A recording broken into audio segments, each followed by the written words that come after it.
மேற்கு கரையை இஸ்ரேல் இணைக்க அனுமதிக்க மாட்டேன் ட்ரம்ப் திட்டவட்டம்.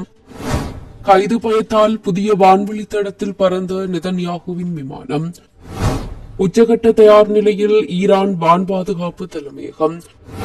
அமெரிக்க ஜனாதிபதி டொனால்டு டிரம்ப் வியாழக்கிழமை இஸ்ரேல் மேற்கு கரையை இணைக்க அனுமதிக்கப் போவதில்லை என்று அறிவித்திருக்கிறார். மேற்கு கரையை இஸ்ரேல் இணைக்க நான் அனுமதிக்க மாட்டேன், அது நடக்கப் போவதில்லை என்று செவ்வாய்க்கிழமை ஐநா பொதுச்சபை கூட்டத்தின் போது நடைபெற்ற பலதரப்பு கூட்டத்தின் போது அரபு மற்றும் முஸ்லிம் தலைவர்களிடம் அந்த நிலைப்பாட்டை உறுதி செய்ததாக வெளியான செய்திகளை உறுதிப்படுத்துமாறு கேட்டபோதே டிரம்ப் ஓவல் அலுவலகத்தில் செய்தியாளர்களிடம் இதை தெரிவித்திருக்கிறார். இந்த விவகாரம் குறித்து பிரதமர் பெஞ்சமின் நெதன்யாகுவுடன் பேசியதாகவும் டிரம்ப் அறிவித்திருக்கிறார்.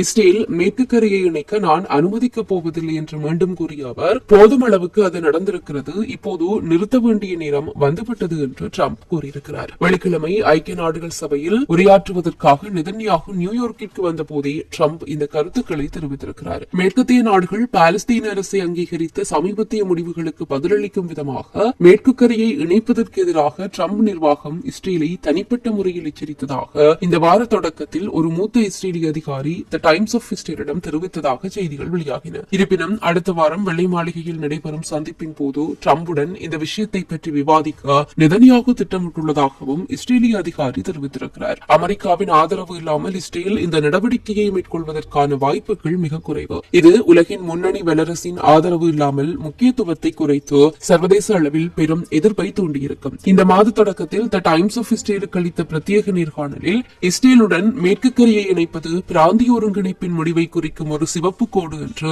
உயர் எமிராட்டி அதிகாரி எச்சரித்திருந்தமையும் குறிப்பிடத்தக்கது. இந்நிலையில் டிரம்பின் இந்த அறிவிப்பு நெதன்யாகுவின் அரசாங்கத்திற்கு சிக்கலை ஏற்படுத்தக்கூடும். ஏனெனில் அதன் தீவிர வலதுசாரி பங்காளிகள் இணைப்பை ஒரு மைய இலக்காக கொண்டிருக்கிறார்கள். மேலும் மேற்கு கரை இணைப்பு இப்போது எட்ட முடியாததாகிவிட்டால் கூட்டணியை முறிக்க அதிக வாய்ப்புள்ளமையும் குறிப்பிடத்தக்கது. இதேவேளை கைது செய்யப்படுவதிலிருந்து தப்பிப்பதற்காக நெதன்யாகுவின் விமானம் புதிய வழித்தடத்தில் பறந்திருக்கிறது. இஸ்ரேல் பிரதமர் பெஞ்சமின் நெதன்யாகு ஐக்கிய நாடுகள் பொதுச்சபையில் உரையாற்ற நியூயார்க் செல்லும் போது அவரது அரசு விமானமான விங்ஸ் ஆஃப் சியோன் வழக்கமான ஐரோப்பிய வான்வெளி பாதையை தவிர்த்து ஒரு சிக்கலான வழித்தடத்தை தேர்ந்தெடுத்தது. இந்த மாற்றம் 2024 சர்வதேச குற்றவியல் நீதிமன்றம் அவருக்கும் முன்னாள் பாதுகாப்பு அமைச்சரான ஜோவ் கலண்டுக்கும் எதிராக போர்க்குற்றச்சாட்டுகள் தொடர்பாக வழங்கிய கைது உத்தரவை தவிர்க்கும் முயற்சியாக கூறப்படுகிறது. அவரது விமானம் ஐரோப்பிய நாடுகளின் வான்பாதைகளை தவிர்த்து கிரீஸ் மற்றும் இத்தாலியின் எல்லைகளை மட்டும் கடந்து மத்திய தரைக்கடல் வழியாக அட்லாண்டிக் கடலை கடந்தது. இது வழக்கமான தூரத்தை விட 600 கிலோமீட்டர் அதிகமாக பயணிக்க வேண்டிய நிலையை ஏற்படுத்தி இருக்கிறது. ஐரோப்பிய ஐசிசி உறுப்பினர் நாடுகள் நெதன்யாகுவை தங்கள் நாட்டிற்கு வந்தால் கைது செய்வதாக அறிவித்தன. அயர்லாந்து, ஸ்பெயின் போன்ற நாடுகள் கைது உத்தரவை செயல்படுத்த தயார் என தெரிவித்திருக்கின்றன. ஆனால் பிரான்ஸ் கைது செய்ய மாட்டோம் என்றும் இத்தாலி அது நடைமுறையில் சாத்தியமா என சந்தேகமும் தெரிவித்துள்ளது. இந்நிலையில் இஸ்ரேல் பிரான்சின் வான்வெளியை பயன்படுத்த அனுமதி கேட்டதாக டைம்ஸ் ஆஃப் இஸ்ரேல் தெரிவித்திருக்கிறது. அனுமதி வழங்கப்பட்டும் இஸ்ரேல் அதை பயன்படுத்தவில்லை என பிரான்ஸ் அதிகாரிகள் கூறியிருக்கிறார்கள். நெதன்யாகு இன்று வெள்ளிக்கிழமை ஐநாவில் உரையாற்றியிருக்கிறார். அதன் பின்னர் அமெரிக்க ஜனாதிபதி டிரம்புடன் சந்திப்பு நடத்த அவர் வாஷிங்டனுக்கு செல்ல உள்ளார் என்றும் தெரிவிக்கப்பட்டிருக்கிறது.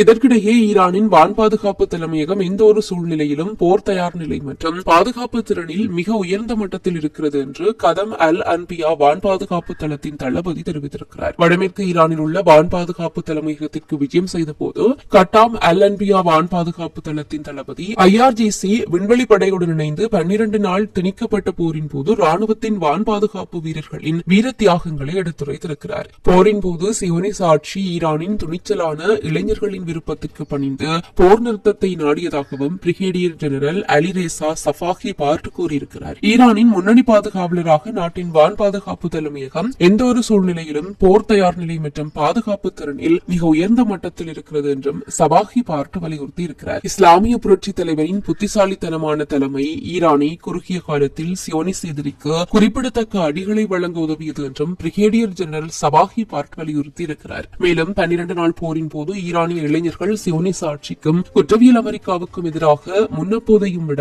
அதிக உறுதியுடன் பற்றியறியும் இஸ்ரேலின் ஈலாட் நகரம் கதரும் இஸ்ரேல். இந்த விடயம் தொடர்பாக தான் நாங்கள் விரிவாக பார்க்க போகின்றோம். வாங்க காணொலிக்குள் போகலாம். ஹமாஸ் அமைப்பிற்கு உதவும் ஏமன், சிரியா, லெபனான் உள்ளிட்ட நாடுகள் மீது இஸ்ரேல் தாக்குதல் நடத்தி வருகின்றது. இந்த நிலையில் கடந்த 8ஆம் தேதி முதல் 10ஆம் தேதி வரையான 72 மணி நேரத்தில் 6 நாடுகளை குறிவைத்து இஸ்ரேல் தாக்குதல் நடத்தியது. இவ்வாறான நிலை பாலஸ்தீனத்தின் காசா மீது நடத்திய தாக்குதலில் 15 5 பேர் கொல்லப்பட்டனர். அதேவேளை காசாவின் பிரமாண்ட கட்டடங்கள் உள்கட்டமைப்பு மீதும் குண்டு வீசப்பட்டது. இதேவேளை இஸ்ரேலின் போர் விமானங்கள் லெபனானின் பீகா மற்றும் ஹெர்மெல் மாவட்டங்கள் மீது தாக்குதல் நடத்தின. லெபனானுடன் இஸ்ரேல் போர் நிறுத்த ஒப்பந்தம் செய்துள்ள நிலையிலேயே இந்த தாக்குதல் மேற்கொள்ளப்பட்டது. ஹிஸ்புல்லாக்களின் ஆயுத கணக்குகளை இலக்கு வைத்து இந்த தாக்குதலை மேற்கொண்டதாக இஸ்ரேல் கூறியது.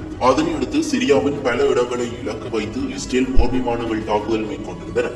இத்தாலியில் இருந்து காசாவிற்கு உணவுப் பொருட்களை ஏற்றி வந்த கப்பல் துனிசியாவில் நங்கூரமிட்டிருந்த போது இஸ்ரேல் தாக்குதல் மேற்கொண்டிருந்தது. இதனையடுத்து இஸ்ரேல் கட்டாரின் டோஹா மீது தாக்குதல் மேற்கொண்டது. அந்த தாக்குதலில் ஹமாஸ் உறுப்பினர்கள், கட்டார் பாதுகாப்பு அதிகாரி என 6 பேர் கொல்லப்பட்டனர். இறுதியாக ஏமன் தலைநகர் சனாவில் இஸ்ரேல் தாக்குதல் நடத்தியது. பொதுமக்கள் வசிப்பிடம், அரச கட்டிடங்கள், மருத்துவமனை, ஊடக நிறுவனங்கள் மீது குண்டு வீசப்பட்டது. இதில் 35 பேர் கொல்லப்பட்டதோடு 131 பேர் காயமடைந்திருந்தனர். இவ்வாறு ஹமாஸுக்கு ஆதரவு வழங்கும் அனைத்து நாடுகள் மீதும் இஸ்ரேல் தாக்குதல் நடத்தி வருகிறது. இதில் கட்டாரில் நடத்தப்பட்ட தாக்குதலுக்கு அமெரிக்காவும் கண்டனம் வெளியிட்டிருந்தது. இந்த தாக்குதலை அடுத்து தான் ஆரம்பமானது இஸ்ரேல் மீதான வெளியாட்டம். இதன் உச்சம் தான் நேற்றைய தினம் இஸ்ரேல் மீது ஏமனின் ஹவுதி போராளிகள் மிக பெரும் சக்தி வாய்ந்த தாக்குதலை முன்னெடுத்திருந்தனர். இந்த தாக்குதலில் இஸ்ரேலின் கட்டமைப்பிலேயே மிக பெரும் பாதிப்பு ஏற்பட்டுள்ளது.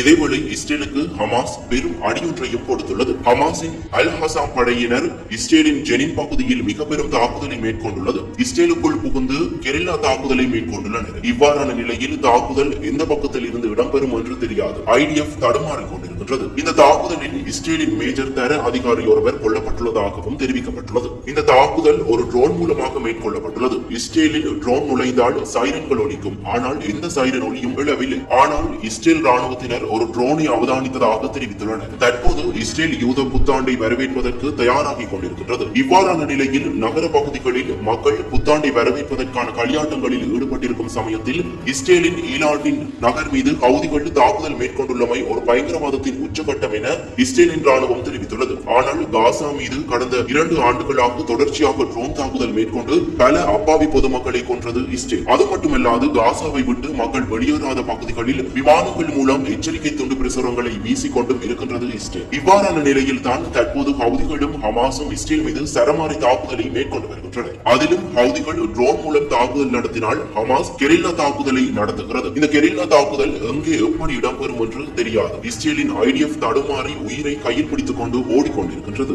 இருப்பினும் காசாவை எப்படி என்றாலும் அக்டோபர் 7ஆம் தேதிக்கு முன்னர் ஆக்கிரமித்து விட வேண்டும் என்பதே நெதன்யாகுவின் ஒரு இலக்காக இருக்கின்றது. ஆனால் இஸ்ரேல் ராணுவம் தொடர்ச்சியாக கொல்லப்பட்டுக் கொண்டிருக்கின்றது. ஹமாஸின் இந்த உறுதி தற்போது இஸ்ரேலிய ராணுவத்தை அழித்துக் கொண்டிருக்கின்றது. ஹவுதிகளின் தாக்குதலில் இஸ்ரேலில் 20 பேர் காயமடைந்துள்ளதாக தெரிவிக்கப்பட்டுள்ளது. இதற்கு இஸ்ரேல் கடுமையான கண்டனங்களையும் வெளியிட்டு வருவதோடு இது ஒரு பயங்கரவாத தாக்குதல் எனவும் கூறி வருகின்றது. இது பயங்கரவாத தாக்குதல் என்றால் இஸ்ரேல் இத்தனை வருடங்களாக காசா மீது நடத்தி வருவது பயங்கரவாத தாக்குதல் தான் என்பது உண்மை. யூதர்களின் உயிர் விலை மதிப்பெற்றது என்றால் பாலஸ்தீனியர்களின் உயிரும் விலை மதிப்பெற்றதுதான். இந்த இடத்தில் ஒரு சந்தேகமும் எழுந்துள்ளது. இஸ்ரேலில் ஏவுகணை எதிர்ப்பு வான் பாதுகாப்பு என்பன மிக பலம் வாய்ந்ததாக இருக்கும் போது ஹவுதிகளின் தாக்குதல் ஏன் தடுத்து நிறுத்தப்படவில்லை?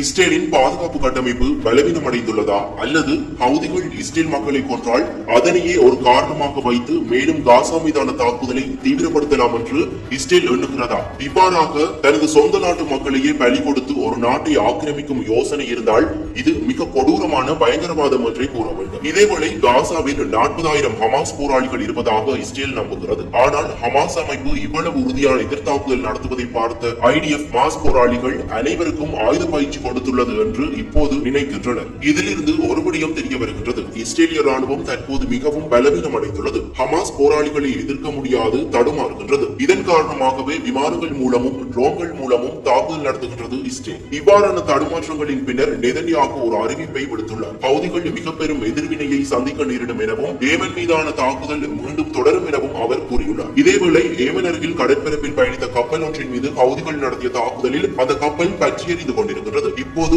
ஒரே ஒரு ஆயுத குழுதான் இஸ்ரேல் மீது தாக்குதல் நடத்தி வருகின்றது. இந்த அமைப்பு தான் இஸ்ரேலை ஆட்டம் காண வைத்துள்ளது. இந்த தீவிர தாக்குதலும் வளைகுடா நாடுகளின் ஒன்று கூடலின் பின்னர் தான் இடம்பெறுகின்றது. இருப்பினும் ஹவுதிகள் மீது இஸ்ரேல் நடத்திய தாக்குதலில் பெரும் அழிவை சந்தித்திருந்தாலும் இந்த அழிவின் மத்தியிலும் மீண்டெழுந்து பாலஸ்தீனியருக்கான தமது ஆதரவு நிலைப்பாட்டில் இருந்த சற்றும் விலகாது இருந்து வருகிறது. வருகின்றனர். 2 வருட தொடர் தாக்குதலின் பின்னரும் ஹமாஸ் அழிக்கப்படவில்லை என்பதும் இஸ்ரேலுக்கு மிக பெரும் அடியாகவே இருக்கின்றது. இஸ்ரேல் மும்முனை போரை நடத்தியும் அத்தனைக்கும் ஈடுகொடுத்து ஹமாஸ் பதிலடி கொடுத்து வருகின்றது. தற்போது இந்த போரை நிறுத்துவது தொடர்பில் இஸ்ரேலும் அமெரிக்காவும் மிக பெரும் சவாலை சந்தித்து வருகின்றன. ஹமாஸை அழித்ததன் பின்னர் போர் நிறுத்தமா அல்லது ஹமாஸ் இருக்கும் போதே போர் நிறுத்தமா என்ற குழப்பமான கேள்வி அவர்கள் முன் வைக்கப்பட்டுள்ளது. இத்துடன் இந்த காணொலியானது நிறைவு பெறுகின்றது. இந்த காணொலி குறித்து உங்களுடைய கருத்தை கமெண்ட்ஸ் பக்கத்தில் பதிவிடவும். நன்றி, வணக்கம்.